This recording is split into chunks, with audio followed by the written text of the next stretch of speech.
श्री गोपाळ कृष्ण भगवान की जय. लीळा नंबर 224चा उर्वरित भाग.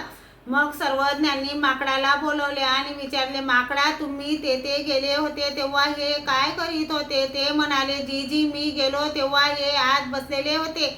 भट कोण जाणे काहीतरी बोलत होते आणि नाथोबा एक लाडू हातात घेऊन त्यातील एक एक शेव खात होते. तसेच ताटातले दान केलेले पदार्थ उलट पालट करून ठेवायचे. सर्वज्ञ म्हणाले, आणि वानरा काय बोलत होता?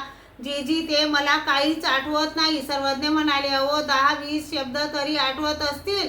नाही जी आठवत नाही. 7-5 शब्द तरी आठवत असतील. नाही जी आठवत नाही. 2-4 शब्द तरी आठवत असतील. नाही जी आठवत नाही. एकही शब्द आठवत नाही.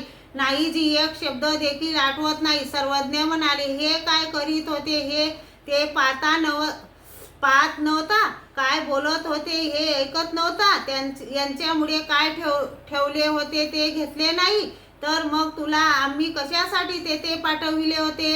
सर्वज्ञ म्हणाले, ते तुला मंगळ काढू झाला. ज्या बायांनी ते ताटातले उचिष्ट पदार्थ घेतले त्यांना प्रेमाचे गोमटे झाले. सर्वज्ञ पुढे म्हणाले, तुमच्यासारख्या दुर्दैवीला असे कशाला होईल? श्री गोपाळ कृष्ण भगवान की जय.